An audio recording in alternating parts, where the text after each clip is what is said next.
মৃদু ধমকে কেঁপে উঠল কিশোরী ঠুনকো গতর। মানুষটার দ্বিতীয়বারের মতো দেখ খোঁচাটা গায়ে না মেখেই পা বাড়ালো গাড়ির দিকে। শেহজাদের পাশের সিটে উঠে বসতেই ওর দিকে ঝুঁকে আসলো মানুষটা। চোখের পলকে আরশির সিট বেল্ট লাগিয়ে ফের ঠিক হয়ে বসল নিজের জায়গায়। কিন্তু ততক্ষণে কিশোরীর অবাধ্য হৃদয় জুড়ে বইতে শুরু করেছে প্রেমের হাওয়া। শেহজাদের এই একটু আধটু যত্নকেই ভালোবাসা ভেবে মুচকি হাসল মেয়েটা।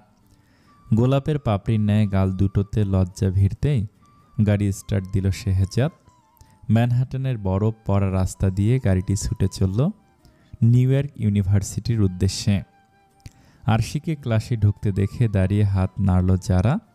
ঘাড় সমান চুল, বেগি জিন্স আর হুডি পরা যারাকে দেখেই খুশিতে নেচে কেঁদে উঠল আরশির মন। পুরো গাড়িতে যতটা চুপচাপ বসেছিল শেহজাদের পাশে, ততটাই হৈ হৈ করতে করতে গিয়ে জড়িয়ে ধরল যারাকে। গ্যালারির মতো সুবিশাল রুমটির মাঝ বরাবর বসল ওরা। বসার সাথে সাথে যারা চেপে ধরল ওকে। আজ ফোন নাম্বার, ইনস্টা আইডি সব নিতে হবে একে অপরের। বেচারির নাম্বার ছিল না দেখে একটু ফোন দিয়ে খোঁজও নিতে পারেনি আরশির। আরশি হাসল। যারার মোবাইলে নিজের নাম্বার সেভ করে ফোন দিতে বেজে উঠল ওর নতুন ফোন। সেদিকে নজর যেতেই মনে পড়ল শেহজাদের কথা। গাড়িতে যখনও জিজ্ঞেস করেছিল এই ফোন শেহজাদ নিজে গিয়ে কিনেছে কিনা সকালবেলা, তখন মানুষটা কি বলল, না, এটা বাসার কেয়ারটেকার নিয়ে এসেছে দোকান থেকে, ও শুধু টাকাগুলো দিয়েছে। বুকে চাপা দীর্ঘশ্বাস বেরিয়ে এলো মেয়েটার। কোথায় ভেবেছিল জাম্বুবানটাকে এই বুঝি ধরতে পেরেছে ছাই দিয়ে, কিন্তু না, এবারও হাতের ফাঁক গলে ঠিকই টাকি মাছের মতো বেরিয়ে গেল লোকটা। কপালে ব্যান্ডেজ কেন, কি করে কাটলো? যারার হঠাৎ করা প্রশ্নে ধ্যান ভাঙল আরশির। আরে এটা তো, এটুকু বলতেই টনক নাড়ল আরশির। ঠোঁট টিপে টুপ করে গিলে ফেলল পুরো কথাটা। সত্যিটা বললে যে শেহজাদের কথাও জানাতে হবে ওকে। আর সেখানেই চূড়ান্ত অমত ওই মানুষটার। ভার্সিটির কেউ যেন জানতে না পারে আরশি শেহজাদের ওয়াইফ। এটা অবশ্য শর্তের একটা অংশ। মনে মনে প্রহসনের হাসি হাসল মেয়েটা। কী সব অদ্ভুত শর্তে বেঁধে রেখেছে জাম্বুবানটা ওকে। তখনই কাঁধে হাত রাখল যারা। ঠান্ডা হাতের স্পর্শে চকিতে ফিরে চাইল মেয়েটা। যারার দিকে চেয়ে ফিক করে হেসে বলল, টি টেবিলের কোনায় লেগে কেটে গেছে, টেনশনের কিছু নেই, দু একদিনে সেরে যাবে মনে হয়। আরশির কথায় হাঁপ ছাড়ল যারা। ব্যাগ থেকে নোটবুক বের করতে করতে বলল, যাক বাবা, বেশি যে কাটেনি, এটাই রক্ষা। পরপর কিছু একটা মনে পড়ার ভঙ্গিতে সঙ্গে সঙ্গে বলে উঠল, ও হ্যাঁ, কাল তো তুমিও ছিলে না, আর আমারও সবগুলো ক্লাস করা হয়নি। এখন গতকালের নোটসগুলো কার কাছ থেকে পাই বলো তো? আমারও তো লাগবে, তাই না? আরশি ওপর নিচ মাথা দোলালো। মনে মনে স্বস্তির নিঃশ্বাস ফেলল মেয়েটা, কিছুটা সন্দেহ করেনি দেখে। তখনই ওদের সামনে কাঁধে ব্যাগ নিয়ে এসে দাঁড়ালো কেউ একজন। আরশির দিকে হাত বাড়িয়ে দিল সেই তনসু শ্যামপুরুষ। মুখে একফালি হাসি নিয়ে পশ্চিমা ভাষায় আওড়ালো, হ্যালো বিউটিফুল, আমি রেজা, এই ব্যাচে নতুন। শ্যামবর্ণের পুরুষটি থামল এবার। কৃষ্ণ কালো তীক্ষ্ণ চোখ পরক করছে আরশির শুভ্র আনন। সে দৃষ্টি বুঝতে অক্ষম মেয়েটা পুরুষালী বাড়ানো হাত উপেক্ষা করল, কথার মোড় অন্যদিকে ঘুরিয়ে সৌজন্য বোধের খাতিরে পশ্চিমা ভাষায় বলল, আমি আরশি, আর ও আমার বন্ধু যারা। আমরাও নতুন এই ব্যাচে। যারা বেশ অনেকক্ষণ যাবতেই চুপ। খটকা লাগলো আরশির। চোরা চোখে একবার চাইল যারার দিকে, তখনই যেন অনেকটা ধাক্কা খেল। বিস্ময়ের তোপে কেসে উঠল খানিকটা। যারা রেজার দিকেই তাকিয়ে, চোখের পাতায় নরণ নেই, ঠোঁট দুটোই ফাঁক দিয়ে শুভ্র দাঁত খানিক দৃশ্যমান। নীলাভ চোখ জড়ায় প্রথম প্রেমে পড়ার চিহ্ন। বাকিটা বুঝে ফেলল আরশি। একটা মাত্র বান্ধবী কাউকে পছন্দ করেছে, আরও একটু সাহায্য করবে না? যারার দিকে তাকাতেই ভনিতা করে গলা পরিষ্কার করলো মেয়েটা। কিন্তু সেদিকে যারার খেয়াল করলে তো তার সব খেয়াল তো সামনে দাঁড়ানো শ্যামবর্ণের পুরুষে গিয়ে আটকে। মনে মনে মুচকি হাসলো। রেজার দিকে চেয়ে বলল, আপনার কাছে আগের দিনের নোটসগুলো হবে? আসলে আমরা গতকালের ক্লাসগুলো অ্যাটেন্ড করতে পারিনি, তাই জিজ্ঞেস করছিলাম আর কি। ঠোঁট টিপে শক্তপোক্ত হাতটা ফিরিয়ে নিল রেজা। বুঝলো এভাবে মন জয় করা যাবে না। আরও সাধনা করতে হবে ওকে। শুধু নোটস কেন, এই মেয়ে বললে জানটাও দিয়ে দেবে ও। শিওর, এখনই দিচ্ছি। ব্যস্ত ভঙ্গিতে ব্যাগ হাতড়ে নোটবুক বের করলো ছেলেটা, বাড়িয়ে দিল আরশির সামনে। চোখ মুখ উচ্ছ্বলিত আরশির মুখ থেকে আরও কিছু শোনার প্রয়াসে। হোক না সেটা ছোট্ট একটা থ্যাঙ্কস, ক্ষতি কি। কিন্তু হঠাৎই ক্লাসে ঢুকলো শেহজাদ। কালো বুট আওয়াজ তুলতে চারিপাশের গিজ গিজ করা শব্দ এক লহময় বন্ধ হলো। হুড়মুড়িয়ে বসলো যে যার জায়গায়। আরশির পাশের সিটটাও খালি ছিল। রেজা সুযোগ বুঝে আচানক সেখানে গিয়ে বসে পড়ল। আরশির কানের কাছে একটু ঝুঁকে পশ্চিমা ভাষায় আওড়ালো, আসলে এই প্রফেসরটা একটু বেশি খিটখিটে। এখনও বসিনি দেখলে হয়তো ক্লাস থেকে বেরিয়ে যেতে বলতো। কিছু মনে করবেন না, না জিজ্ঞেস করে আপনার পাশে বসে পড়লাম। রেজার হুট করে ওর পাশে বসায় হকচকালো আরশি। অপ্রস্তুতে চেপে বসলো কিছুটা জারার পাশে। প্রত্যুত্তরে কিছু বলার আগেই শেহজাদের গমগমে কণ্ঠে থেমে গেল সে। দৃষ্টি সামনে ফেরাতে চোখ পড়ল সমুদ্রের মতো গভীর একজোড়া চোখে। শেহজাদ ওর দিকে তাকিয়ে, কি অদ্ভুত সেই তাকানো, যেন ওর ভিতর পর্যন্ত চোখ দিয়ে গিলে খাচ্ছে লোকটা। এভাবে কেউ তাকায়? এখন যদি অ্যাটাক ফ্যাটাক কিছু হয়ে যায় আরশির, ওই চোখে ওভাবে তাকালে মরে যাবে না তো? আশেপাশে চাইল মেয়েটা সবার চোখ শেহজাদের দিকে, আর সে কিনা অমন করে ওর দিকে তাকিয়ে আছে। Stand up. সামান্য কথাটাও সোজা তীরের মতো এসে লাগলো আরশির বুকে। কেঁপে উঠল পেলব শরীরটা। এভাবে ধমকে দাঁড়াতে বলল কেন জাম্বুবানটা? আবার কি করলো ও? I said stand up miss Arshi. এবারটা চট করে উঠে দাঁড়ালো মেয়েটা। ঘটনার আকস্মিকতায় বিস্মিত রেজা সহ পুরো ক্লাস। দুহাত পোডিয়ামে রেখে একটু ঝুঁকে দাঁড়িয়েছে শেহজাদ। পাতলা ফ্রেমের চশমা ভেদ করে আরশিকে দেখছে সে। কিছুক্ষণ চুপ থেকে পশ্চিমা ভাষায় বলে উঠল, যদি আপনারা এখন আর শাস্তি পাওয়ার বয়সে নেই, যথেষ্ট ম্যাচিউর, কখন কথা বলা উচিত কখন উচিত নয় সেটা নিশ্চয়ই জানেন। আরশির গলবিল আটকে গেল শঙ্কায়। নতমস্তকে ওপর নিচ মাথা দোলালো শুধু। শেহজাদের কণ্ঠস্বর হিমবাহের চাইতেও শীতল, অথচ কি দাপুটে। মেকি হেসে বলল, তাহলে কথা বলছিলেন কেন দুজনে?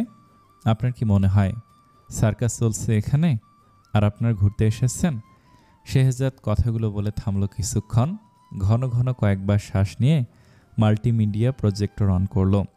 আরশি তখনও দাঁড়িয়ে, ওকে বসতে না বলেই পড়ানো শুরু করলো লোকটা। In this semester you have to know everything about economics, and that's what I'm going to teach you today. Starting now, turn to page 9 in your textbook. মানুষটা এমন ভান করলো যেন আরশি কোনো মানুষ নয়, কার্বন ডাইঅক্সাইড। না হলে এতগুলো স্টুডেন্টের মধ্যে এভাবে কেউ দাঁড় করিয়ে রাখে? একবারও ওর মান ইজ্জতের দিকে তাকালো না জাম্বুবানটা। দুঃখে কষ্টে মনটা ভার হলো ওর। গতকাল থেকে শেহজাদের প্রতি অল্প স্বল্প ভালো লাগা অদৃশ্য হলো এক লোহমায়। মনে মনে তপ্ত কিশোরীর এরূপ নাজেহাল দশায় অনুতপ্ত রেজাও নিজেকে আটকাতে না পেরে উঠে দাঁড়ালো শেহজাদের পড়ানোর মাঝখানেই। So the digital age is transforming economics in a professor. থামলো শেহজাদ। কাঁচের গ্লাসের ভিতর দিয়ে চাইল অপরিচিত মুখের দিকে। ইংরেজিতে জিজ্ঞেস করলো, কি সমস্যা? রেজা ইতস্তত আওড়ালো, আরশি কথা বলেনি, কথা আমি বলেছিলাম। ওনার কোনো দোষ নেই প্রফেসর। এমনিতে আরশির পাশে এই ছেলেটাকে বসতে দেখে তিরিক্ষি মেজাজ সামলাতে বেগ পেতে হয়েছে শেহজাদের। ভালো খারাপ না ভেবে আরশির ওপর সব রাগ ঝেড়েছে ও। তার ওপর এখন পড়াশোনার মাঝখানেও বাগড়া দেওয়া শুরু করেছে এই ছেলে। আর কার হয়ে ওকালতি করছে? ওর বউয়ের। চোয়াল কটমট করে উঠল শেহজাদের। মুষ্টিবদ্ধ হাতটা নিষ্পিস করল ঘুষি মেরে এই ছেলের নাক ভেঙে দিতে। অথচ বরফের থেকেও ঠান্ডা কণ্ঠে আওড়ালো, ও তাহলে আপনিও দাঁড়াতে যাচ্ছেন? থতমত খেলো রেজা। ক্লাসের সবাই তখন ঠোঁট টিপে হাসছে। কি একটা বিব্রতকর পরিস্থিতি। রেজা পশ্চিমা ভাষাতে আবার বলল, না মানে out, get out of my class right now. ভরকালো ছেলেটা করুণ দৃষ্টিতে একবার আরশির দিকে তাকালো। বোঝাতে চাইল কত বড় ত্যাগ স্বীকার করলো সে। কিন্তু সেই মেয়ে তার দিকে চাইলে তো, সে তো মাথায় তোলেনি এখন অবধি। রেজার কথা বাড়ালো না, ব্যাগ কাঁধে করে চলে গেল ক্লাসের বাইরে। যারার আহত দৃষ্টি সেদিকে, ঠোঁট উল্টে গালে হাত দিয়ে বিড়বিড় করল, আহারে আমার কিটক্যাটটা। কিন্তু কিটক্যাটটুকু শুনে ফেলল আরশি, আর চোখে তাকালো যারার দিকে। কোনোই দিয়ে ঘুঁতো দিতেই ধরা পড়া অপরাধীর মতো হাসল মেয়েটা। ক্লাস শেষ হতে হতে দুপুর গড়িয়েছে আরশিদের। ক্লান্ত বিকেলে সূর্যের নরম আলোটুকু মোটামুটি চোখে পড়ার মতো। তার মধ্য দিয়ে শুকনো ম্যাপল লিফে মর্মর শব্দ তুলে হাঁটছে আরশি। যারা চলে গেছে তার পার্ট টাইম জবে, স্থানীয় একটা লাইব্রেরির গ্রন্থারিকের কাজ তার। আরশি উদাস মনে পা বাড়াচ্ছে সামনের দিকে। আসার সময় শেহজাদের গাড়িতে আসলেও ওই জাম্বুবানটার গাড়িতে চড়ে আবার বাসায় যাওয়ার বিন্দুমাত্র ইচ্ছে নেই এখন। তখনই ওর পাশে ধূমকেতুর মতো উড়ে এসে থামে একটা কালো গাড়ি। চমকে থমকে দাঁড়িয়ে যায় আরশি। কপালে ভাঁজ ফেলে গাড়ির দিকে তাকাতেই জানালার কাঁচ নামায় শেহজাদ। নিরেট কণ্ঠে হুকুম সুরে পরপর বলল, গাড়িতে ওঠো। আরশির প্রতিবাদী সত্তা ভিতর ভিতর নড়ে চড়ে বসে, ভাবে এই বুঝি মুখ ঘুরিয়ে চলে যাবে ও। এমনভাবে অবজ্ঞা করবে লোকটাকে যেন উনি এই রাস্তায় পড়ে থাকা শুকনো ম্যাপল লিফ। কিন্তু তেমন কিছুই ঘটাতে পারল না আরশি। উল্টো উগরে আসা অভিমান অভিযোগের গলা চেপে গাড়িতে উঠে বসলো মেয়েটা। সিট বেল্টটা লাগাতে গিয়ে বেগ পেতে হলেও এবার নিজে নিজেই লাগালো সেটা। একবারও ফিরে চাইল না শেহজাদের দিকে। গাড়ি চলতে শুরু করলে মুখ ঘুরিয়ে রাখলো জানালার গ্লাসে। আরশির জেদ দেখে ওর অগোছারি ঠোঁট টিপে হাসল শেহজাদ। চোরা চোখে দেখে গেল মুখ ফুলিয়ে বসে থাকা আরশিকে। বরফে ঢাকা শহর দেখতে যেন ভীষণ ব্যস্ত তার ওই হরিণী চোখ জোড়া। তখনই গাড়ির স্টুডিও থেকে ভেসে আসলো পুরনো দিনের একটি গান, তুমনে কই আর দেখে তো জালতা হে দিল, বাদি মুশকিল সে প্যার সাম্বালতা হে দিন। কিশোর কুমারের এই গানটি আরশির প্রায় মুখস্থ। ছোটবেলায় বাবা মায়ের সাথে বসে কতবার যে শুনেছে তার ইয়ত্তা নেই। কিন্তু আজ আবার সে একই গান যেন ভিন্নভাবে শুনল। যেন কোনো না বলা অনুভূতিরা মিলেমিশে ছিল এই গানের প্রতিটি লাইনে। তবে কি জাম্বুবানটা ইচ্ছে করে এই গানটা ছাড়ল? কিছু কি বোঝাতে চাইল গানের মাধ্যমে ওকে? গার্ড হয়ে বসে থাকা মেয়েটা এবার যেন নাজুক হলো। রিয়ার ভিউ মিররে চোখ ফেলতেই ছলকে উঠল ক্ষুদ্র শরীর। শেহজাদ যে ওর দিকে তাকিয়ে, নীলাভ চোখ জোড়ায় কে স্পষ্ট মাদকতা। যেন খেই হারিয়েছে তারা ওই ছোট্ট মুখটার মায়ায়। বসে থেকেই আইটাই করে ওঠে আরশি, ইতিউতি দৃষ্টি ফেলে শিকারি চোখ জোড়া এড়াতে। কিন্তু বিধিবাম সেই নজর এড়ানোর ক্ষমতা কি আছে ওই একরত্তিমের? সময় গড়ালো। বরফের রাস্তা ভেঙে বাসায় এসে পৌঁছাতে পৌঁছাতে প্রায় সন্ধ্যা। আজকেও রান্নার ঝামেলা নেই আরশির। শেহজাদ খাবার আনিয়েছে। আজ একদিন যাবত একসাথেই টেবিলে বসে ডিনার করছে ওরা। ডিস্টেন্স মেনটেন করার বাতিকটা যে এইটুকু কমেছে লোকটার। আরশি ফ্রেশ হয়ে খাবার টেবিলে বসেছে কেবল, পরনে শীতের হুডি আর ট্রাউজার। শেহজাদেরও তাই। কিন্তু আজ আশ্চর্যজনকভাবে টেবিলে এসে বসতেই লোকটা বলে উঠল, খাইয়ে দাও। মোটে ফ্রাইড রাইসের 1 চামচ মুখে তুলেছিল আরশি, অমনি সেটা ছিটকে বেরিয়ে এলো বিস্ময়ের তাণ্ডবে। চোখ বড় বড় করে চাইল সামনে থাকা মানুষটার দিকে। সে দিব্যি হাত গুটিয়ে বসে আছে আরশির খাইয়ে দেওয়ার আশায়। পানি খেয়ে গলবিলে আটকে থাকা খাবার নামালো মেয়েটা। তবে আজ আর তা হজম হবে কিনা সন্দেহ। অবিশ্বাসের ঢোক গিলে কোনো মতে শুধালো, আমি কেন খাইয়ে দেব? আপনার হাত নেই? শেহজাদের কণ্ঠস্বর ততটাই নির্লিপ্ত।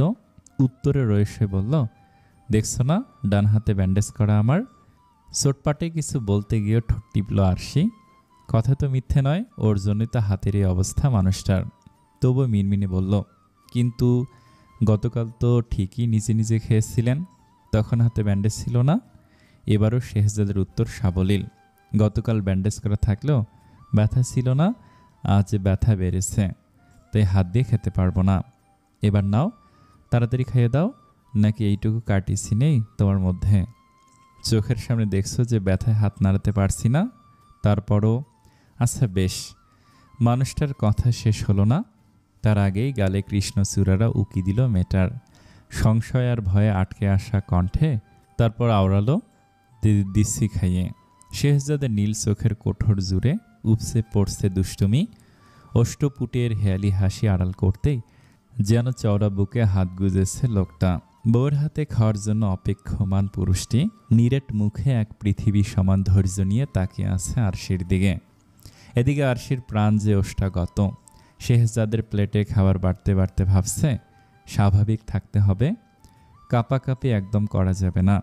খাবার গায়ে ফেললে কিন্তু তোকে দিয়েই ধোয়াবে। সুতরাং সাবধান আরশি, ফোকাস অন ইয়োর টাস্ক। ঠোঁট গোল করে দম ফেলল মেয়েটা। পরপর লম্বা শ্বাস নিয়ে নিজেকে প্রস্তুত করলো যুদ্ধে নামার প্রয়াসে। কিন্তু চামচে খাবার তুলে শেহজাদের দিকে তাকাতেই হাওয়া ছেড়ে দিল তার সমস্ত প্রচেষ্টা। মানুষটার খুরখার চাহনিতে লাগাম ছাড়ালো ওর হৃদযন্ত্রের গতি। ভূমিকম্প উঠল শক্ত হাতে ধরে রাখা চামচে। অথচ মেয়েটার বেহাল দশায় ঠোঁট টিপে হাসল শেহজাদ।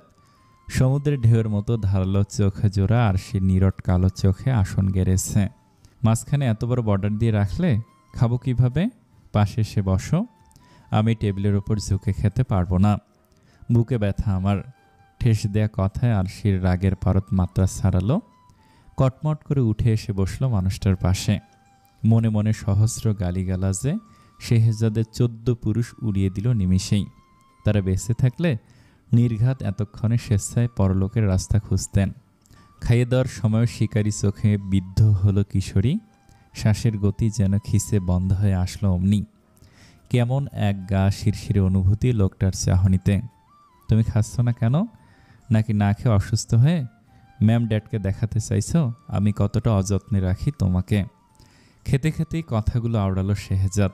কিন্তু এবারের খোঁচাটা আর হজম হলো না আরশির। জেদের বসে শেহজাদের এঁটো চামচ দিয়েই এক গাদা ফ্রাইড রাইস তুলে মুখে দিল ও। আর এটাই যেন চাইছিল মানুষটা। অন্তপুটে জুড়ে বীজের হাসি তার। অথচ চোখে মুখে প্রহসন ঢেলে বলল, আহ, আবার থেমে গেলে কেন? খেয়ে দাও আরও। নাকি আমাকে এক চামচ দিয়ে বাকিটা নিজের জন্য রেখে দিয়েছ, পরে খাবে বলে আমার সামনে লজ্জা পাচ্ছ খেতে? অন্যদিকে ফিরে বড় বড় দম নিচ্ছিল মেয়েটা। গাল ভর্তি ফ্রাইড রাইস শেষ করতে বেগ পেতে হয়েছে খুব। আচানক শেহজাদের কথায় কপালে ভাঁজ ফেলে ফিরল ওর দিকে। অনিচ্ছা সত্ত্বেও খ্যাক করে উঠল। কি, আপনার মনে হয় আমি এত খেতে পারবো? তাহলে হাত গুটিয়ে বসে আছো কেন? খাইয়ে দাও। শেহজাদের কথা শুনে লাভার ন্যায় ফুটছে মেয়েটা। আর আচমকাই সেই সমস্ত রাগ গিয়ে বর্তালো বেচারার চামচের ওপর, যেটা লোকটার মুখে এক প্রকার ঠুসে দিল ও। ঠোঁটের বাঁকা হাসি সমেত বাধ্য স্বামীর ন্যায় বউয়ের রাগটুকু সাদরে গ্রহণ করলো শেহজাদ। তবু খেতে খেতে ওর নজর আটকালো আর সেই ঠোঁটের কোনায় কয়েকটা ভাত লেগে আছে সেখানে। ঢোক গিল শেহজাদ। গলার অ্যাডাম আপলটা ওঠানামা করলো সেই ঢোকের সাথে। তারপর বলল, ঠোঁটের কোনায় খাবার লাগিয়ে রেখেছো কেন? তোমার উপন্যাসের হিরোদের মতো মুছিয়ে দেব ভেবে? মানুষটার কথায় চোখ ফুটবল আরশির। ও উপন্যাস পড়ে এটা জানলো কি করে লোকটা? ওর রুমে এসে গোয়েন্দাগিরি করে নাকি? এসব ভেবেই হাত উঠিয়ে ঠোঁট মুছতে নিল আরশি। অমনি ক্ষিপ্ত গতিতে সেই হাত ধরে ফেলল শেহজাদ। পরপর ঝুঁকে আসলো কিশোরীর ঠোঁটের কোণে। পাতলা অধৈর্যরা কিশোরীর ঠোঁটের কোণায় লেগে থাকা ভাতটুকু নিয়ে নিল কৌশলে।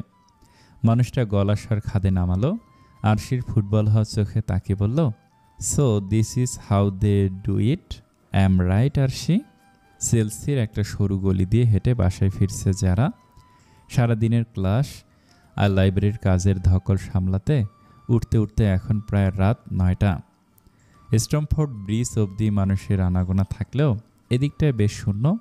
তার ওপর গলির লাইটের অবস্থা জোনাকি পোকার মতো, কখনো জ্বলছে তো কখনো নিভছে। সাথে গা ছমছমে অন্ধকার তো আছেই, যেন ঘিরে রেখেছে তা পুরো রাস্তাটাকে। হুট করে লাইব্রেরির ম্যানেজারের ওপর খুব দমে চড়াও হলো যারার মেজাজ।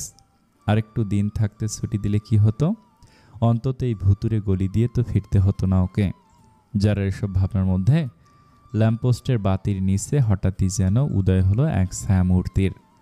থমকে দাঁড়ালো মেয়েটা। রন্ধ্রে রন্ধ্রে দলবল নিয়ে ছুটল অজানা শঙ্কারা। মনে মনে ঢোক গিল, বুক চিতিয়ে সামনে আগালো ও। মনে মনে ভাবল, চোর ডাকাত জিনভূত যাই হোক, যারা কাউকে ভয় পায় না আমার দিকে ওতে নিলে এমন লাথি মারব ভূতের বাপও বাপ বাপ করে পালাবে। দোয়া কালাম পড়ে বুকে ফু দিল ও। কিন্তু সাহস নিয়ে এগোতে গেলেই ছায়ামূর্তিটা বেরিয়ে আসলো ল্যাম্পপোস্টের নিচে থেকে। ব্যাস অমনি দিক বিদিক ভুলে ওটার গায়ে সজোরে এক লাথি বসালো যারা। ছিটকে পড়ল আয়ান। পশ্চিমা ভাষায় অশ্রাব্য কিছু শব্দ আওড়ে তলপেটের নিচে চেপে ধরল সে। চোখের সামনে তারারা ঘুরপাক খাচ্ছে, দুলছে সমস্ত পৃথিবী। অদূরে দাঁড়ানো যারার মুখটাও অস্পষ্ট লাগছে কেমন। পরিচিত কণ্ঠ শুনে ওর কাছে ছুটে এসেছে মেয়েটা। ভয় ফ্যাকাশে হওয়া চোখমুখ যেন অনুতাপের বানে আরও ফ্যাকাশে লাগছে এখন। হাঁটু গেড়ে বসে যারা আয়ানের পিঠে হাত বোলাচ্ছে, বারবার জিজ্ঞেস করছে, কোথায় কষ্ট হচ্ছে বলুন, কোন জায়গায় লেগেছে? আয়ান চোখ খিঁচে বন্ধ করলো, অস্পষ্ট আওড়ালো, বলা যাবে না, মারাত্মক জায়গা, আপাতত একটু হাসপাতালে যদি নিয়ে যেতে। যারা কাদো কাদো মুখে ধমকে উঠল, কে বলেছিল ওভাবে ভূতের মতো দাঁড়িয়ে থাকতে ল্যাম্পপোস্টের নিচে? হ্যাঁ, আমাকে ভয় না দেখালে কি ওভাবে লাথিটা খেতেন? যারার বকুনি শুনে মনে মনে হাসি পেল আয়ানের, কিন্তু এই ব্যথার কাছে সে হাসি যে তুচ্ছ। কোনো মতে শুধু বলল, তুমি আসতে দেরি করছিলে দেখেই তো তোমাকে খুঁজতে বের হয়েছিলাম বাটারফ্লাই। আচ্ছা ছাড়ো সব, আমার ফিউচার জেনারেশনটা বাঁচানো বেশি জরুরি এখন, ওদের ছাড়া আমার বিয়ে হবে না। যারা আর দেরি করলো না, উঠে দাঁড়িয়ে ট্যাক্সি ডেকে আনলো। পরপর আয়ানকে গাড়িতে তুলে রওনা হলো হাসপাতালের উদ্দেশ্যে। শেহজাদের কথায় আর কাজে বিষম খেলো আরশি। কেশি টেসে একাকার হলো চোখ মুখ। শেহজাদ পানি এগিয়ে দিয়েছিল, সেদিকে তাকালো না মেয়েটা। ছুটে গিয়ে রুমের দরজা আটকালো। বোতল দিয়ে পানি খেয়ে ধাতস্থ হয়ে বসলো বিছানায়। এই কনকনে শীতে এসি ছাড়লো, তবু হাঁসফাঁস কমলো না ওর। শেহজাদের ওই কথাগুলো মনে পড়তেই লজ্জা আর জেদ একসাথে চেপে বসলো ঘাড়ে। দাঁতে দাঁত চেপে বলল, জাম্বুবান, এক মাঘে শীত যায় না। এটা আমেরিকা দেখে যা খুশি তাই করছেন তো? আমাকে বোকা পেয়ে মজা নিচ্ছেন? গোয়েন্দাগিরি করছেন আমার রুমে? করুন করুন, শীত আমারও আসবে, তখন এই আরশি চৌধুরীও দেখে নেবে আপনাকে। কিছুক্ষণ আনমনে বকবক করে ফোন খুঁজল মেয়েটা। ডায়াল প্যাড বের করে আম্মু লেখা নাম্বারে কল দিল। বার কয়েক বাজার পর রিসিভ হলো কলটা। জয়নাব ঘুম জড়ানো কণ্ঠে আওড়ালো, আরশি, মা কি খবর তোর? এপাশ থেকে উত্তর না পেয়ে পৌরার কপালেও ভাঁজ পড়ল। খারাপ কিছুর আশঙ্কায় আবারও জিজ্ঞেস করলো, এত রাতে ফোন দিলি? কিছু হয়েছে জামাইয়ের সাথে? এবার মুখ খুলল মেয়েটা, নাক টেনে টেনে বলল, তোমার জামাই একটা আস্ত জাম্বুবান, আমি থাকবো না এটার সাথে। চিড়িয়াখানার জিনিস চিড়িয়াখানায় ফেরত দিয়ে বাংলাদেশে চলে আসবো। তুমি এক্ষুনি আব্বুকে ফ্লাইটের টিকিট বুক করতে বলো। জয়নাব চৌধুরী ঠোঁট টিপে হাসলেন মেয়ের কথায়, আর চোখে একবার দেখে নিলেন ঘুমের ঘরে থাকা স্বামীর মুখটা। মনে মনে ভাবলেন, বাপ মেয়ে একেবারে সেম ক্যাটাগরির, একটু এদিক ওদিক হয়নি। কি বলো বলো, এক্ষুনি বলবে তো আব্বুকে? মেয়ের জেদ দেখে জয়নাব দীর্ঘশ্বাস ফেললেন, দুপাশে মাথা নেড়ে বুঝিয়ে বললেন, দেখ, আগে কি হয়েছে সেটা না শুনে কি করে তোর আব্বুকে ফ্লাইটের টিকিট বুক করতে বলি বলতো? আগে বল আমায় কি হয়েছে। শেহজাদ কি কিছু বলেছে তোকে? তুমি জানো উনি আমাকে। এবারটায় চোখ ছলছল করে উঠল আরশির। তস্ত্র আওড়ানো কথাগুলো মাঝপথেই টুপ করে গেলে ফেললো আবার। না, এসব কথা তো আর বড়দের বলা যাবে না। অবশেষে হাল ছাড়ল মেয়েটা। কথার মোড় অন্যদিকে ঘুরিয়ে জেঁকে ধরল মাকে। তোমরা এই 2 দিন আমাকে কল দাওনি কেন একবার? ওমা, কে বললো কল দেয়নি? কিন্তু তোকে কলে একবারও পেলাম না। পরে তো শেহজাদি কল দিল আমাদের, বলল তোরা ভালো আছিস, আর তোর ফোনের স্ক্রিন নাকি নষ্ট হয়ে গেছে, তাই ধরতে পারিসনি। আরও বলল, আমি আর তোর আব্বু যেন টেনশন না করি তোর জন্য, এজন্যই তো একটু নিশ্চিন্ত হয়ে বসতে পেরেছি আমরা। আর সেই কণ্ঠে পাতাল সময় বিষয় নিয়ে কোনো মতে শুধালো, উনি কল দিয়েছিল তোমাদের নিজে থেকে? হ্যাঁ দিল তো। ছেলেটার দায়িত্বজ্ঞান দেখে তোর আব্বু এত মুগ্ধ হয়েছে না, সেই থেকে শেহজাদের প্রশংসায় একেবারে পঞ্চমুখ উনি। 100 ভোল্টেজের শখ খেলেও আরশি এতটা তবদা খেত না যতটা না এখন খেয়েছে ওর মায়ের কথাগুলো শুনে। যে লোক নিজের বাবা মাকে ফোন দেওয়ার সময় পায় না, সেই লোক ওর বাবা মাকে কল দিয়েছে, তাও আবার ওর খবর দিতে। পুরো বিষয়টা এতটাই অবিশ্বাস্য যে মেয়েটা 3-3বার নিজের গায়ে চিমটি কেটেও বিশ্বাস করতে পারল না যে ভুল শোনেনি ও। রাত প্রায় 2টোর কাছাকাছি। ম্যানহাটন সিটির গগনচুম্বী ভবনগুলো তুষারের চাদর গায়ে তলিয়েছে ঘুমের দেশে, অথচ শুধু ঘুম নেই আরশির চোখে। প্রথমে কতক্ষণ কোলবালিশ নিয়ে এপাশ ওপাশ করলো মেয়েটা, তারপর উঠে বসলো গাঢ় হয়ে, ডুবলো গভীর চিন্তায়। কেন জাম্বুবনটা ওর সামনে এক আর পিছনে আরেক ব্যবহার করে? এর উত্তর না পেলে আজ আর ঘুমানো হবে না ওর। তড়িৎ উঠে দাঁড়ালো ও, ধুমধাম দরজা খুলে এগিয়ে গেল শেহজাদের রুমের দিকে। আজ দরকার পড়লে হ্যাস্ত ন্যস্ত একটা হয়ে যাক জাম্বুবানের সাথে। তবুও ওনার মুখ থেকে সত্যিটা ও শুনবেই। উত্তর না দিয়ে এক পাও নড়বে না ওই লোকটার রুম থেকে। কিন্তু শেহজাদের রুম পর্যন্ত আসতেই এতক্ষণের দেখানো তেজ লেজ গুটিয়ে পালালো আরশির। ভিড়ানো দরজা ঠেলে ভিতরে যাওয়ার সাহসে আর কুলিয়ে উঠতে পারল না মেয়েটা।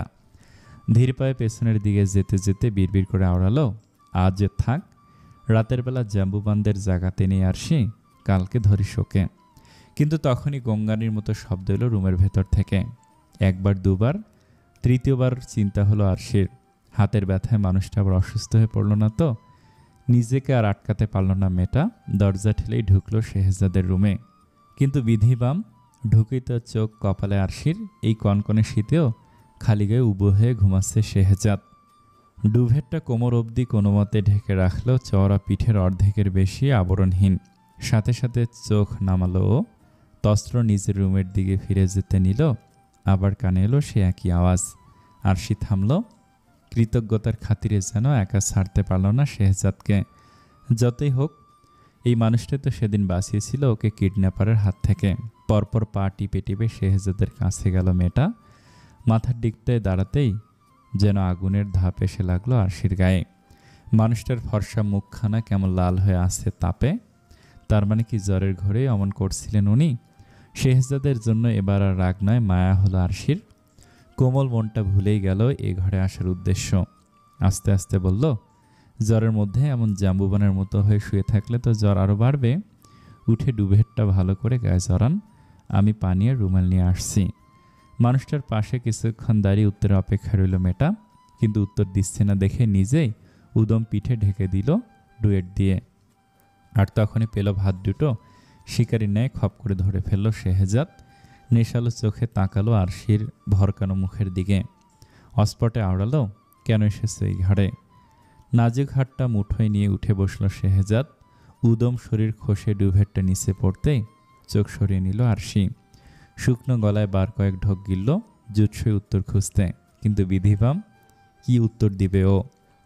এত রাতে আপনার ঘরে এসেছি আপনাকে জিজ্ঞাসাবাদ করতে, জানতে এসেছি কেন এত রহস্য দিয়ে ঘিরে রেখেছেন নিজেকে। চোখ খিসে নিজেকেই এক প্রশ্ন বকল মেয়েটা। এসব বললে কি আদৌ ও বের হতে পারবে এই রুম থেকে? লোকটার যে মেজাজ, যদি বেঁধে রেখে দেয় ওকে। শেহজাদের অষ্টপুটে বাঁকা হাসির হুল্লোড়। ব্যাধের দৃষ্টি তার সামনে দাঁড়িয়ে থাকা মেয়েটার মলিন মুখে। বলল, বললে না তো কেন এসেছো এই ঘরে? আর সেই খড়খড়ে ঠোঁটটা ভেজালো জিভ দিয়ে। সাহস করে মানুষটার চোখে চোখ রাখল। দৃঢ়স্বরে বলল, শখ করে আসিনি এ ঘরে। নেহাতে আপনি অসুস্থ, আর এখনও তো বিবেকটুকু চলে যায়নি আমার, তাই দেখতে এসেছিলাম যে মরে গেলাম কিনা। মুহূর্তে অন্য হাত দিয়ে শেহজাদের মুখ চেপে ধরল আরশি। মানুষটার উষ্ণ শ্বাস এসে লাগলো তালুতে। ক্ষীণ কণ্ঠে শোধালো, উল্টাপাল্টা বলছেন কেন? সামান্য জ্বরই তো এসেছে, আবার তো সুস্থ হয়ে যাবেন আপনি। এই গোটা শহরে যে মানুষটা ওর সবচেয়ে অপছন্দের, তার প্রতি এতটা দুর্বল কবে থেকে হলো মেয়েটা? কথাটা ভাবতেই শেহজাদের মুখ থেকে অপ্রস্তুতে হাত সরালো আরশি। আর তখনই অন্য হাতের হ্যাঁস কাটানি হুমড়ি খেয়ে পড়ল মানুষটার গায়ে। চোখ তুলে মুখ পানে চাইতেই টিপ টিপ শব্দ তুলল হৃদযন্ত্রটা। ঝাঁকে ঝাঁকে রক্ত জবা ভিড় বসালো কিশোরীর পাণ্ডুর গালে। Can I kiss you Arshi please? ঠোঁট ভাঙা কথার ভার সামলাতেই যেন নিজের অজান্তে উদাম কাজঝোরা শক্ত করে ধরল মেয়েটা। অথচ মানুষটার কি মাতাল করা তাকানোর ধরন! ঘনপল্ল বিশিষ্ট অক্ষি যুগলে নেশা ধরেছে যেন। আরশি হতব্যস্ত তাকায় সেই চোখে। অবিশ্বাসের তোপে বলে ওঠে, কি? তুমি না বললে আমি অসুস্থ? আর অসুস্থ মানুষ আবদার করলে সেটা রাখতে হয় নাকি এটাও জানো না? আরশির ফ্যালফ্যাল দৃষ্টি উপেক্ষা করেই ওর অধর জোড়ার একেবারে কাছাকাছি চলে আসলো শেহজাদ। তপ্ত শ্বাসের ছোঁয়া এসে লাগলো মেয়েটার ঠোঁটে। থাক, জানতে হবে না, শুধু বলো একটা চুমু খেতে পারবো কি না। আপনি জ্বরের ঘরে আছেন শেহজাদ, এমন কিছু করবেন না যাতে পরে আফসোস করতে হয় আপনার। এই প্রথম বোধহয় সামনাসামনি শেহজাদের নাম ধরে ডাকলো আরশি। তাতেই অশান্ত হলো মানুষটার ভিতরটা। ছোট করে শ্বাস ফেলল, মাথা ঝুঁকিয়ে কম্পিত অধৈর্যরা লুফে নেবার আগে শুধু বলল, আমি জ্বরের ঘরে না থাকলেও এমন কিছুই করতাম আরশি, তুমি না চাইলেও করতাম। ঈষদুষ্য ঠোঁটের স্পর্শে মুদে আসলো কিশোরীর চোখ, আবরণহীন দেহের তাপে পুরল মেয়েটা।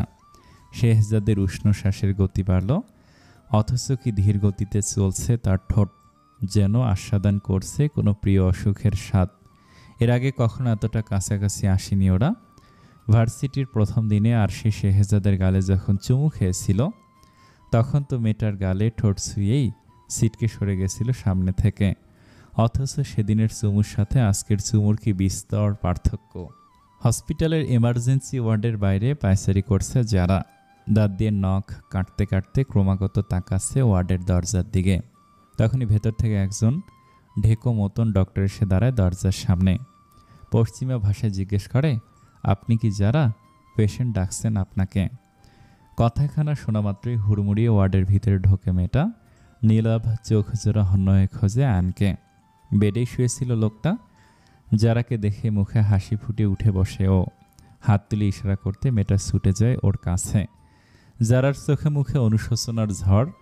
সুস্থ সবল একটা মানুষকে কিনে এক লাথিতে হাসপাতালের বিছানায় শুয়ে দিল ও।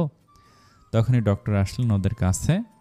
মেয়েটা চিন্তিত স্বর জিজ্ঞেস করলো রয়েছে, doctor, how is she? Oh, he is absolutely. কথাটা শেষ করতে পারলেন না ডক্টর, তার আগে কেসে উঠল আয়ান। হয়তো চোখ দিয়ে ইশারা করলো কিছু একটা, কিন্তু সেটা দৃষ্টিগোচর হলো না চারার। ডক্টর বিরক্তির সমেত ঠোঁট টিপলেন। এমন পেশেন্ট সে বাপের জন্মে দেখেনি। পুলিশ অফিসার হয়ে কিনা ডক্টরকে ঘুষ দেয় বাড়ির লোকদের মিথ্যে বলার জন্য। দীর্ঘশ্বাস ফেললেন ভদ্রলোক। গলা শ্লেষা সরিয়ে আগের মতোই আবার বলা শুরু করলো, not fine ma'am, I am effectively, he will never, he is on children. আতকে উঠল যারা। উদ্বিগ্ন চোখে চাইল আয়নের দিকে। মানুষটার মলিন মুখে দেখে হু হু করে ওর মন উঠল। আহারে, কত শখ ছিল মানুষটার বিয়ে করার। ফিউচার জেনারেশন করে পাগল করে ফেলতো ওকে। অথচ আজ অন্য কিছু আর ভাবতে পারল না যারা। ডক্টরকে বলল আলাদা করে ওদের একটু কথা বলার সময় দিতে। লোকটাও আর বেশিক্ষণ থাকলেন না ওদের মাঝখানে, ফলে চলে গেলেন অন্য পেশেন্টের কাছে। লোকটা যাওয়া মাত্রই যারা সোজাসুজি তাকালো আয়নের হোম চোখে। ঢোক গেল আয়ান। কুলকুল ঘামলো কপালটাও। ভাবলো, এই রে, ধরা পড়ে গেল না তো। তখনই কানে উড়ে এলো সেই প্রতীক্ষিত শব্দগুলো, আয়ান, বিয়ে করবেন আমায়? আয়নের চোখ মুখ জুড়ে অবিশ্বাস্য। সেটা ফুটে উঠল কথায়ও। হ্যাঁ, কি বললেন আপনি? আরেকবার বলুন তো, আমি কি ভুল শুনলাম? যারা ঠোঁট ভেজালো কথা সাজাতে। কি বলবে ও? নিজের কাজে অনুতপ্ত হয়ে বিয়ের প্রস্তাব দিয়েছে আয়নকে, তাতে যদি ছেলেটার সম্মানে লাগে। আমি মন থেকে বলছি কথাগুলো।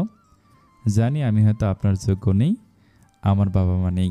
ছোটবেলা থেকে আশ্রমে অন্যের দাদা দাদির আদরে বড় হয়েছি। তারাই পড়িয়েছেন, তারাই বাবা মায়ের অভাবটা পূরণ করেছেন। কোনো এক অভাগা বাবা মায়ের সন্তানের বোঝা হয়ে আশ্রমে এসে আমার মতো অন্যের সন্তানকে আঁকড়ে ধরে বেঁচেছেন। একটু থামলো যারা। চোখের কোনায় জমা পানিটুকু আলগোছে মুছে আবার বলল, স্কলারশিপের টাকায় বিদেশে এসে পড়াশোনা করলেও থাকা খাওয়ার টাকাটা কিন্তু ওনারাই জোগাড় করে দিয়েছেন। এমন নিঃস্বার্থ ভালোবাসা পেয়ে বড় হওয়া মেয়েটা স্বার্থপরের মতো আপনাকে একা ফেলে চলে যাবে। চোখের সামনে আপনার স্বপ্ন ভেঙে যেতে দেখবে। তার চাইতে চলুন আমরা বিয়ে করি। জানি দুদিনের পরিচয় আমাদের, কিন্তু বিশ্বাস করুন আমার তেমন কোনো চাহিদা নেই। নাইবা হলো আমাদের ফিউচার জেনারেশন। সারা জীবন না হয় দুই বুড়ো বুড়ি এভাবে একে অপরকে ভরসা হয়ে কাটিয়ে দেব। ঝুলে পড়া চোয়ালটা কোনো মতে টেনে টেনে উঠালো আয়ান। ওর ডক্টরকে দিয়ে বানানো কথাগুলো বিশ্বাস করে এত বড় একটা সিদ্ধান্ত নিয়ে ফেলল মেয়েটা। হুট করেই যেন যারার প্রতি ভালো লাগা আরও কয়েক শতগুণ লাফিয়ে বাড়ল ওর। মনে মনে সিদ্ধান্ত নিয়ে ফেলল, অতীত যাই হোক, যারার আগামীটা সুন্দর করে দায়িত্ব সাজার আয়ানের। শেহজাদের ঠোঁটের কবলে হাঁসফাঁস করছে আরশি। শ্বাস নিত যেন বেগ পেতে হচ্ছে মেয়েটার। অস্থিরতা টের পেয়ে অধর জোড়া ছাড়ল শেহজাদ। ঠোঁট কেটে রক্ত জমাট বেঁধেছে সেখানে। আরশিরও তাই। দুজনেই দম ফেলছে ঘন ঘন। নীলাভ চোখ জোড়া যেন এখনও আরশি নামক মাদকতায় টলছে। আরেকবার হামলে পড়তে চাইছে ওর গোলাপের পাপড়ির ন্যায় ঠোঁটের ওপর, কিন্তু সে সুযোগ আর দিল কই মেয়েটা। সারাপে অমনি ছুট লাগালো নিজের রুমে। দরজা আটকে হাত দিল গালে। যেন সদ্য লাভা থেকে তুলে এনেছে তা। ঠোঁট কামড়ে বুকে হাত দিল, সেখানে একই রকম তাণ্ডব। লাগামহীন ঘোড়ার বেগে ছুটছে যেন হৃৎপিণ্ডটা। ঠোঁট দুটোই কি ভয়ঙ্কর জ্বালা পোড়া। আচমকা লজ্জায় মুখ ঢাকলো আরশি। এবার লোকটার সামনে কিভাবে গিয়ে দাঁড়াবেও? এই লজ্জায় মরে যাবে না তো তখন? আর শেহজাদ এক হাত চোখের ওপর রেখে শুয়ে রইল কিছুক্ষণ। পূবের আকাশে ভোরের আলো ফুটতে দেরি নেই। আরশির অমন হুট করে দৌড়ে পালানোয় প্রথমে মেজাজ খারাপ হলেও পরক্ষণে ঠোঁট কামড়ে হেসে ফেলল। মস্তিষ্কের প্রতিটি নিউরনে ঘুরপাক খেল একটু আগের ঘটনা। কিন্তু ওই অল্প কিছু সময়ের ভালো লাগাটুকু যেন এখন শাস্তি হয়ে দাঁড়ালো ওর জন্য। ঘুমাতে পারল না শেহজাদ। উঠে গেল লম্বা একটা শাওয়ার নিতে। অন্যান্য দিনের মতোই তুষার মুড়িয়ে শুরু হলো আজকের সকাল। ম্যানহাটন সিটির ব্যস্ততাও শুরু হলো নিত্যদিনের মতো। কফি শপ, রেস্তোরাঁগুলোতে মানুষের আনাগোনা বাড়ল দিনের শুরুতেই। হ্যাডসন নদীর নির্মলতা ছাপিয়ে গেল কর্মব্যস্ত মানুষের দৌড়ঝাঁপ। শব্দ বাড়ল, সাথে বাড়ল মানুষের কোলাহল। রয়্যাল ব্লু ওভারকোট আর প্যান্টের সাথে সাদা টি শার্ট পরে রুম থেকে বেরিয়েছে আরশি। হালকা সাজের সাথে কোমর অবধি চুলগুলো ছেড়ে রেখেছে অযত্নে। পুরোদস্ত রেডি হয়ে রুম থেকে বেরিয়েছে শেহজাদও, ধূসর রঙা ব্লেজার আর স্যুটে।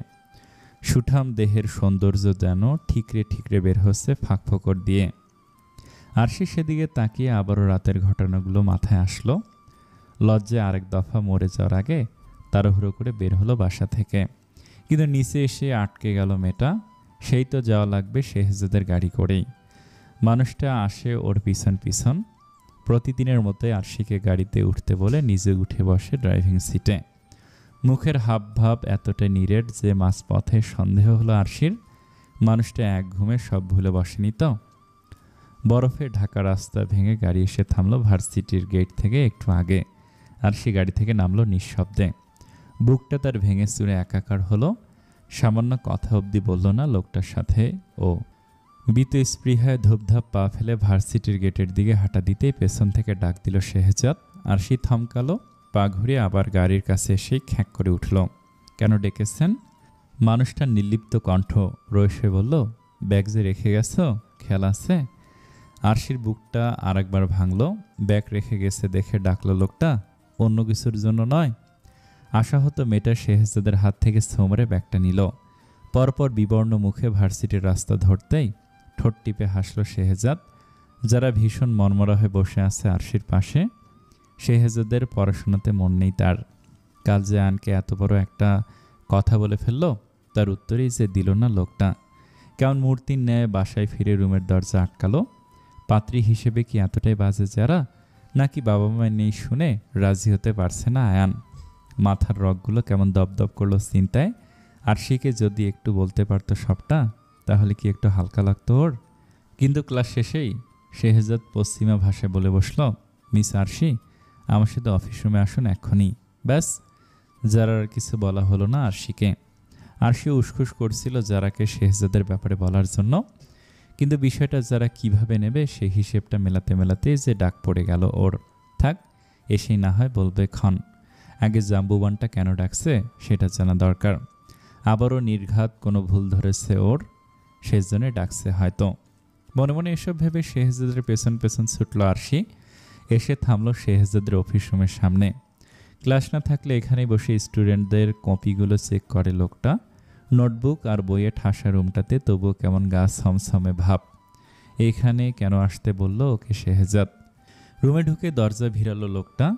পরপর আরশিকে শূন্যে তুলে টেবিলে বসিয়ে দুহাত দুপাশে রাখল ওর। আরশির অধর যুগলে আর একবার নিজের নিশানা বসানোর পূর্বে ঘন ঘন শ্বাস ফেলে বলল, I can't take this anymore Arshi, I need you.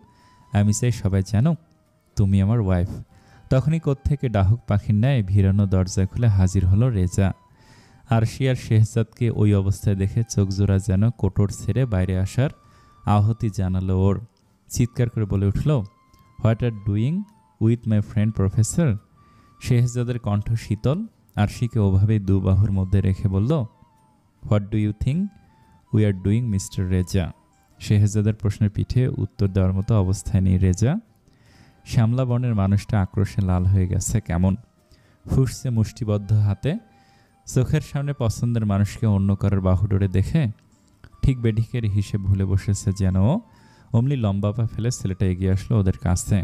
ততক্ষণে টেবিলের ওপর থেকে কোনো মতে নেমে পড়েছে আরশি। কি হবে বা কি হতে চলেছে ভেবেই বুকটা কাঁপছে ওর, হাত পা জমে হিম হয়েছে এইটুকু সময়ের মধ্যে। উপায়ন্তর না পেয়ে দুইটা মইয়ের মতো ছেলের মাঝে দাঁড়িয়ে উপরওয়ালাকে ডাকলো, এরা মারামারি করে করুক, আমাকে শুধু সই সালামতে ক্লাস অবধি পৌঁছে দিও। কারণ শেহজাদের যে মেজাজ, আর রেজাও তো জানে না ওরা হাজব্যান্ড ওয়াইফ। ছেলেটা উল্টাপাল্টা কিছু বললে যে মানুষটা নির্ঘাত মেজাজ হারিয়ে মারপিট শুরু করে দেবে, সে বিষয়ে কোনো সন্দেহ নেই আরশির। অতিরিক্ত দুশ্চিন্তায় ঘামল মেয়েটা। তখনই রেজা ওর শক্তপোক্ত হাতটা দিয়ে আরশির কোণেই চেপে ধরল। শেহজাদের হিমশীতল চোখে তাকে পশ্চিমা ভাষায় বলল, ক্লাসে চলো আরশি।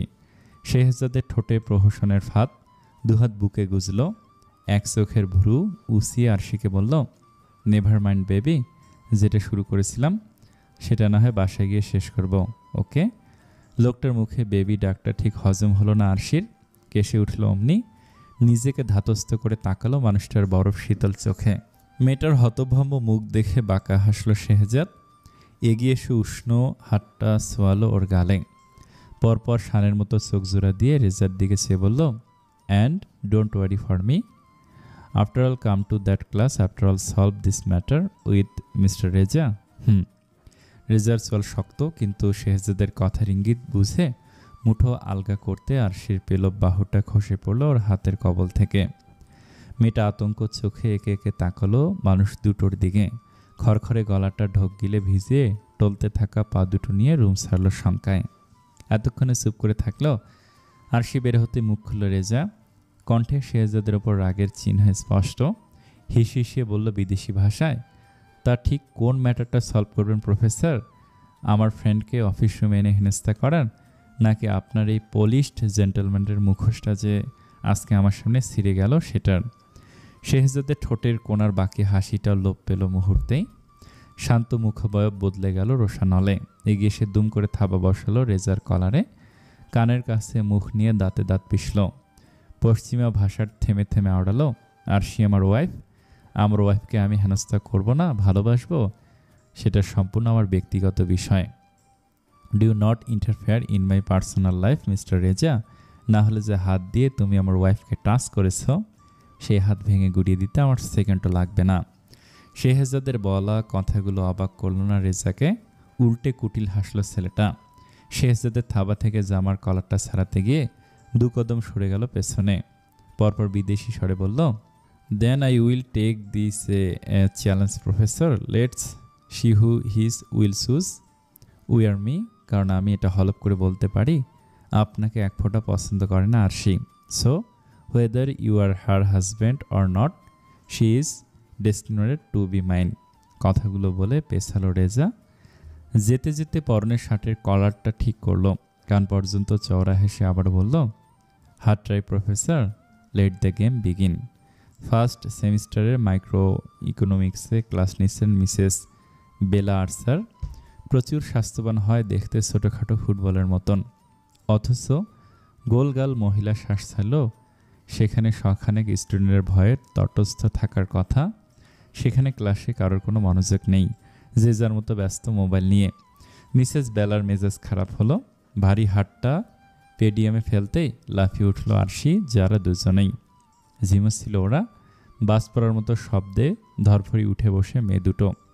আরশি আশেপাশে তাকায়, রেজাকে না দেখে শঙ্কায় দুরু দুরু কাঁপে ওর বুকের ভিতর। ছেলেটা এতক্ষণে প্রিন্সিপালের কাছে চলে যায়নি তো? আরশি আর শেহজাদ যে হাজব্যান্ড ওয়াইফ সেটা জানিয়ে দেয়নি তো এর মধ্যে? জানলে টেকো প্রিন্সিপালটা ওকে কী করবে? পাঠিয়ে দেবে অন্য সেকশনে। আরশির ভাবনার মধ্যে ধূপধাপ পা ফেলে ক্লাসে ঢোকে শেহজাদ। সাথে রেজা আর ভার্সিটির প্রিন্সিপালও রয়েছেন। প্রিন্সিপালকে দেখে আরশির আত্মা খাঁজ ছাড়া। অদূর ভবিষ্যতের ভাবনায় কুলকুল ঘামল মেয়েটা। তার মধ্যে রেজা এসে কখন যে ওর পাশে বসেছে খেয়ালই করল না ও। রেজা বসে আর চোখে একবার তাকালো শেহজাদের দিকে। পরপর মানুষটার শিকারী দৃষ্টি উপেক্ষা করে ঝুঁকে আসলো আরশির কানের কাছে। ফিসফিস করে বিদেশি ভাষায় বলল, ভয় নেই ম্যাডাম, আমি প্রিন্সিপালকে এখনও কিছু বলিনি আর বলবো না, তবে একটা শর্তে। হতচকিত মেয়েটা জিজ্ঞাসু দৃষ্টিতে তাকায় রেজার দিকে, ঢোক গিলে নিজে শুধায় পশ্চিমা ভাষায়, কি শর্ত? এই জন্য সুযোগ রেজার, আর সেটা লুফে নিত এক পায়ে খাড়া সে। তস্ত্র বলে উঠল ইংরেজিতে, the condition is you have to be my friend. বলো রাজি আছো? এতক্ষণ আটকে রাখা শ্বাসটা যেন অবশেষে ছাড়তে পারল আরশি। বিবর্ণ মুখটায় হাসি ফুটিয়ে পশ্চিমা ভাষায় বলল, কেন রাজি থাকবো না? আর এটা কোনো শর্ত হলো? আমি আরও ভাবলাম কি না কি চাইবেন আপনি। যারা উৎসুক দৃষ্টি ফেরালো ওদের দিকে, ইংরেজিতে বলল, কিসের এত হাসাহাসি হচ্ছে আমাকে রেখে? আরশি তাকালো যারার দিকে। ওদের দুজনের ফ্রেন্ড সার্কেলটাতে আজ আরও একজন সদস্যের আগমন। এই কথাটা বলতে বলতে মেয়েটা ভাবল, এই সুযোগে যারা রেজারও একটা হিল্লে করে দেয়া যাবে। ম্যাচমেকার ট্যাগটা গায়ে লাগলো বলে ওর। রেজা যে কি বলেছে আরশিকে সেটা দূর থেকে আন্দাজ করতে পারল শেহজাদ। ওই নীল চোখ জোড়া যে এক মুহূর্তের জন্য সরেনি আরশির উপর থেকে। প্রিন্সিপাল লোকটা গলা পরিষ্কার করে দাঁড়ালো পোডিয়ামের সামনে। মিসেস বেলার থেকে পারমিশন চাইল কিছু বলার জন্য। মহিলা এমনিতেই শেহজাদ বলতে অজ্ঞান। তার দিকে তাকিয়ে ঘাড় কাত করলেন উনি। হতাশ শ্বাস ফেললেন প্রিন্সিপাল। পরপর বললেন গম্ভীর কণ্ঠে, attention class, I have an announcement for you. পুরুষালী ধীর কণ্ঠে পিনপত নীরবতা থামল ক্লাসে। সবার কৌতূহলী দৃষ্টি তখন প্রিন্সিপালের দিকে। মানুষটা থামল একটু, পরপর স্বভাবসুলভ পশ্চিমা ভাষায় বলল, ভার্সিটি তোমাদের জন্য আগামীকাল একদিনের একটা ক্যাম্পিংয়ের আয়োজন করেছে। ইকোনমিক্স ডিপার্টমেন্টের সব স্টুডেন্ট এবং প্রফেসররা এই ক্যাম্পিংয়ে পার্টিসিপেট করবে। মুহূর্তেই করতালিতে ফেটে পড়ল পুরো ক্লাস। ক্যাম্পিংয়ের নাম শুনেই ম্যারম্যানের ক্লাসটা যেন প্রাণ ফিরে পেল। উল্লেসিত এক একজন ক্যাম্পিং নিয়ে এক এক রকম প্রশ্ন করল প্রিন্সিপালকে। মানুষটাও ধৈর্য ধরে শুনলেন সেসব। পরপর উত্তরে আবারও বিদেশি ভাষায় বললেন, ক্যাম্পিংটা হবে গ্র্যান্ড ক্যানিয়ন ন্যাশনাল পার্কে। আমরা প্রথমে নিউ ইয়র্ক সিটি থেকে ট্রেনে যাব শিকাগো পর্যন্ত। সেখান থেকে বাসে করে ফিনিক্স এবং ফিনিক্স পৌঁছে লোকাল বাসে করে গ্র্যান্ড ক্যানিয়ন ন্যাশনাল পার্কে। আবারও করতালিতে সবার কানের পর্দা ফাটল। ক্যাম্পিংয়ে অ্যাডভেঞ্চারের গন্ধ পেয়ে যেন সকলের উৎসাহ বেড়ে দ্বিগুণ হলো মুহূর্তেই। অ্যানাউন্সমেন্ট শেষে রুম ছাড়লেন প্রিন্সিপাল। শেহজাদ আর চোখে একবার আরশিকে দেখল। মেয়েটা যারার সাথে ক্যাম্পিংয়ের গল্পে মশগুল। দীর্ঘশ্বাস ফেলল মানুষটা। পরপর লম্বা পা ফেলে মিসেস বেলার সাথে বেরিয়ে গেল নিজেও। অমনি আবার শুরু হলো রুম জুড়ে কথার গিজ শব্দ। তার মধ্যেই যারাকে খপ করে ধরল আরশি। মুখে একরাশ আবদার জুড়ে বলল, যারা, তুমি যাবে তো ক্যাম্পিংয়ে? প্লিজ চলো চলো, তুমি না গেলে একটু ভালো লাগবে না। যারা কিছু একটা ভাবলো, উত্তর দিল বেশ অনেকক্ষণ পর, যেতে পারি কিন্তু একটা শর্তে। আরশির ফর্সা মুখে চিন্তার ছাপ বসলো আবারও। তারপরে জিজ্ঞেস করলো রয়ে শোয়ে, কি শর্ত? যারা পুরোপুরি এবার ঘুরে বসলো আরশির দিকে।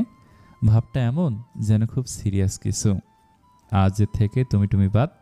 যদি তুই করে ডাকতে পারিস তাহলে ক্যাম্পিংয়ে যাব, না হলে যাব না। মেয়েটা প্রথমে ভড়কে গেলেও যারার কথা শুনে পরপর জোরে হেসে ফেলল। দুই কিশোরীর খিলখিল শব্দে মুখরিত হলো গ্যালারির মতো সুবিশাল ক্লাসরুমটা।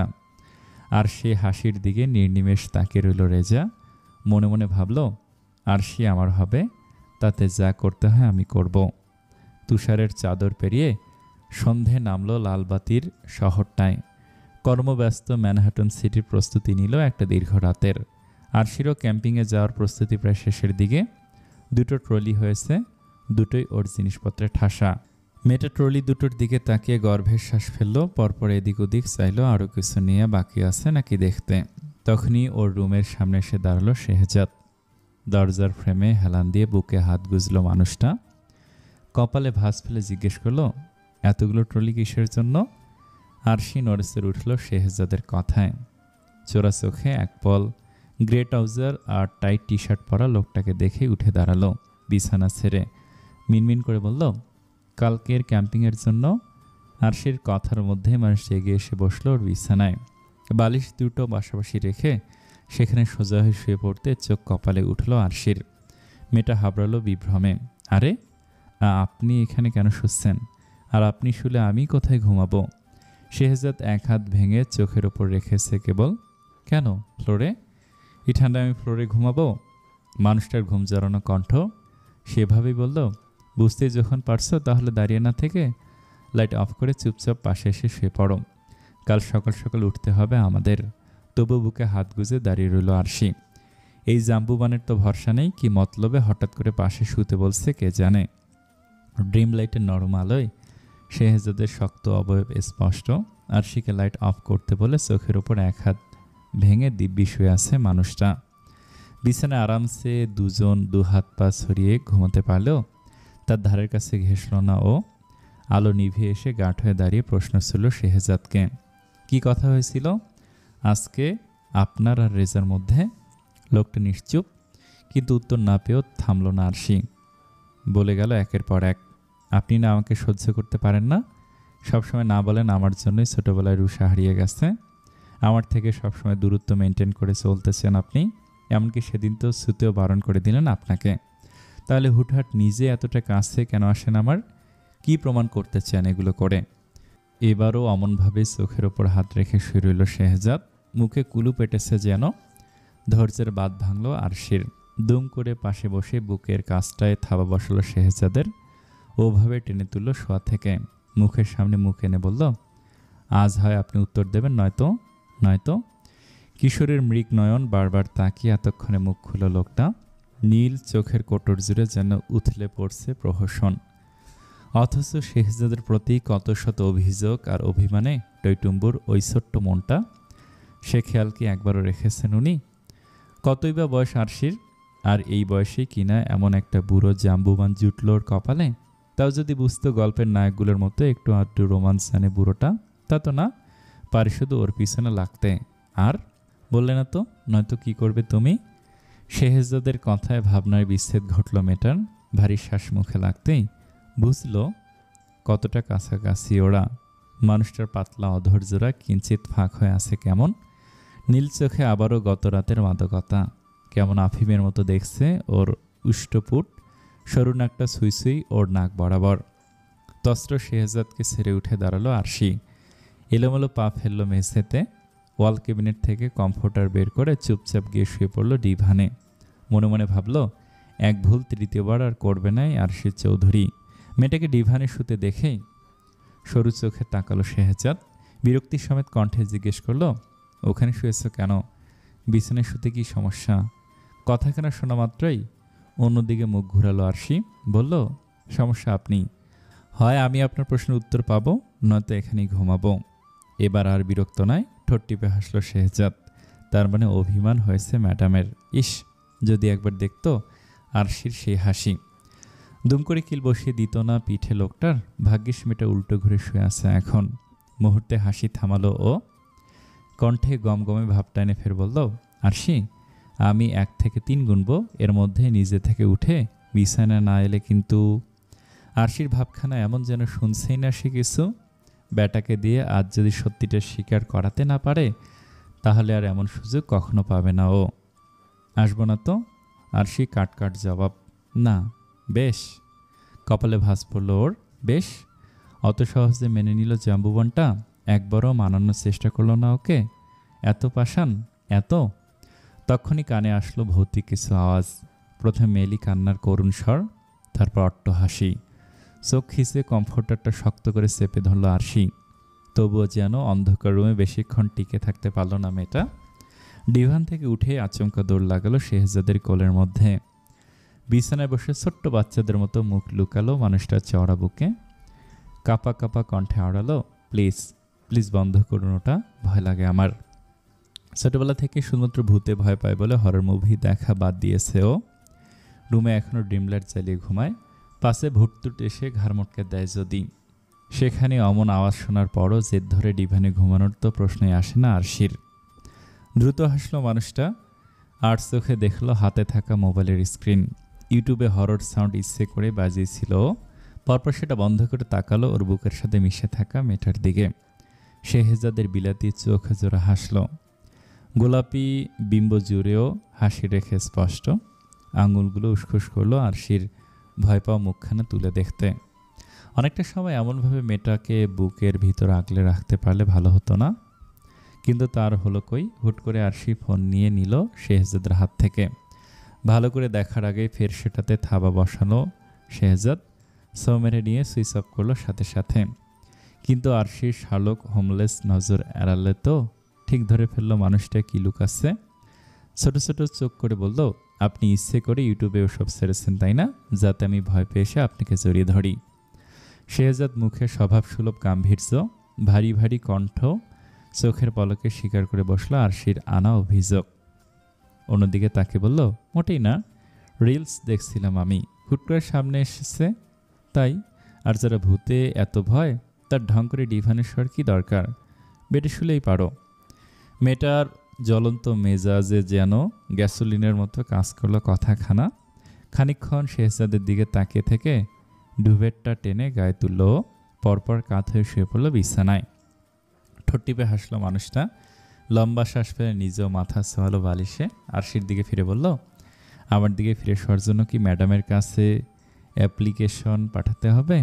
কটমট করতে করতে সোজা হলো আরশি, দাঁতে দাঁত পিষল, মুখে তো আর বলতে পারে না, তাই মনে মনে তুমুল বেগে বকলো ওই বদের হাড্ডিটাকে। শেহজাদ অমনি বলে উঠল, এই তো গুড গার্ল। আর হ্যাঁ, আর একটা কথা, ক্যাম্পিংয়ে 2টো ট্রলি নেওয়ার দরকার নেই, একটা হ্যান্ডব্যাগ নিলে যথেষ্ট। ওখানে তুমি হানিমুনে যাচ্ছ না, স্রেফ ক্যাম্পিংয়ে যাচ্ছ, মাথায় রেখো। বুড়ো জাম্বুবানটা কবে যেন ওর হাতেই না মার্ডার হয়ে যায়, শীত হয়ে এটা ভেবেই ফোঁস করে শ্বাস ফেলল মেয়েটা। কিন্তু চোখ বন্ধ করতে মনে পড়লো একটু আগের ঘটনা, কিভাবে ছুটে এসে ঝাঁপিয়ে পড়ছিল ও জাম্বুবানটার বুকে। ব্যাটা নিশ্চয়ই খুশিতে নেচে কুদে আটখানা হয়েছিল সে সময়। এই একটা সিক্রেট লুকিয়ে রেখেছিল সবার থেকে, যে ভূতে ভয় পায়ও। তবে জাম্বুবানটা জানলো কি করে খবর? তুষারে মুড়িয়ে রাখা রাতের শহর সোডিয়ামের আলোয় অপার্থিব দীপ্তি ছড়াচ্ছে যেন। মানুষের আনাগোনা কমেছে, নির্জনতায় ছেয়ে গেছে চেলসির ব্যস্ত রাস্তা। বরফের কারণে পিচ্ছিল সে রাস্তায় মেপে মেপে পা ফেলছে যারা। হড়কে গেলেই বিপদ। বিদেশের মাটিতে নিজের পায়ে দাঁড়ানোর আগে গড়াগড়ি খেতে হবে ওকে। এত কষ্ট করে এখানে আসার উদ্দেশ্য কি শুধু গ্রাজুয়েশন কমপ্লিট করা? না, যারার গন্তব্য ভিন্ন, ওর বাবা মায়ের কথাও জানে না, কিন্তু বুঝবার পর থেকে এতটুকু জেনেছে, এই পুরো পৃথিবীতে বাকিদের মতো ওরও নিজের পরিবার আছে। সে যেমন আজ এতগুলো বছর ধরে তাদেরকে খুঁজে বেড়াচ্ছে, তারাও কি যারাকে খুঁজছে না? অবশ্যই খুঁজছে। সবাই বেঁচে থাকার কারণে কোনো না কোনো লক্ষ্যে থাকে, যারাও হয়তো এই কারণে বেঁচে আছে, নিজের পরিবারকে খুঁজে বের করার এক অদম্য ইচ্ছে হয়তো 2 বছরের সেই শিশুটিকে মরতে দেয়নি। এসব ভাবতে ভাবতে চোখের কোটর ভিজল ওর। দুম করে 2 ফোঁটা নোনা পানি টুপটাপ গড়িয়ে পড়ল গাল বেয়ে। হাতের উল্টো পিঠ দিয়ে সেসব মুছে আবারও হাঁটার গতি বাড়ালো যারা। আর তখনই ঘটল বিপত্তি। আচমকাই বরফে ওর পা হরকালো, জুতো ছিটকে গেল কোন একটা জায়গায়। খালি পাটা মাটি থেকে শুনে উঠতেই পিছনে ঢাল হয়ে দাঁড়ালো একটা শক্ত বুক। হাত দুটো বুঝি খপ করে ধরে ফেলল সেই বুকের মালিক, যারা চোখ খিসে বন্ধ। দুর্বল দেহটা চওড়া সিনায় ঠেকতেই কানের কাছে বাজল পরিচিত এক কণ্ঠ, বাটারফ্লাই, দেখে হাঁটবে তো। আয়নের কথার উপরের দিকে চোখ মেলে চাইল মেয়েটা।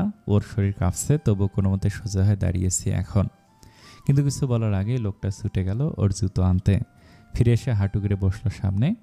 আলতো হাতে ফর্সা পাটা তালুতে তুলে অন্য হাত দিয়ে পরিয়ে দিল সেটা। পরপর ওর দিকে তাকিয়ে বলল, এভাবে যতবার তোমার পা থেকে জুতো খুলে যাবে ততবার পরিয়ে দেওয়ার দায়িত্ব আমার। তোমার জীবনের হারানো সবখানি সুখ কুড়িয়ে আনার দায়িত্ব আমার। আজ থেকে শুরু করে আজীবন। আয়ান থামলো, ঢোক গেল যারার উত্তাল সমুদ্রের মতো চোখে চেয়ে। বলল, একটা পারমিশন দেবে বাটারফ্লাই? যারা স্তব্ধ, বাকরুদ্ধের ন্যায় শুধু তাকিয়ে রইল আয়নের দিকে। আজ ওর মন খারাপের কারণ ছিল ওই মানুষটা। ভেবেছিল বোধহয় এড়িয়ে চলছে ওকে, কিন্তু আসলেই কি আমরা নিজে নিজে যা ভাবি সেটা সত্যি হয় সব সময়? হয় না তো, যারারও হয়নি। এখন যে আয়ান ওর সামনে হাঁটু গেড়ে বসা, এটাও যেন বিশ্বাস হচ্ছে না ওর। অত সহজে সুখের ঠিকানা কখন কি ও পেয়েছে? সবটা কেমন অলিক ঠেকছে না নিজের কাছে। তখনই আয়ান ওর হাতখানা লুফে নিল নিজের হাতের মুঠোয়, টেনে এনে চেপে ধরল বুকের বা পাশটাতে। বলল, তোমাকে শেষ নিঃশ্বাস অবধি এখানটায় রাখতে চাই, বলো দেবে পারমিশন? তড়িৎ হাত সরিয়ে নিল যারা, বুকে গুজে দাঁড়ালো জিজ্ঞাসু দৃষ্টিতে। শুধালো, তার আগে বলুন, সারাদিন আপনি কোথায় ছিলেন? কাল রাত থেকে পালিয়ে কেন বেরিয়েছেন আমার থেকে? মুখখানা যেন দপ করে নিভে গেল মানুষটার। ভারী পা দুটো টেনে টুনে উঠে দাঁড়ালো কোনো মতে। মিনমিন করে বলল, আমি আমি আসলে একটা মিথ্যে বলেছিলাম তোমায়। কথাখানা শুনে বুকে কিছু একটা হলো যারার। শুষ্ক ঢোক গিলল। আয়ান আনত মুখে কাঠগড়ায় দাঁড়ানো আসামির মতো করে বলল, আসলে আমার তেমন কিছু হয়নি। গতকাল রাতে ডক্টরকে দিয়ে মিথ্যে বলিয়েছিলাম যাতে তুমি একটু নরম হও আমার প্রতি। ততক্ষণে যারার চোখ কপালে, কণ্ঠে অবিশ্বাস। তার স্বরে বলে উঠল, কি?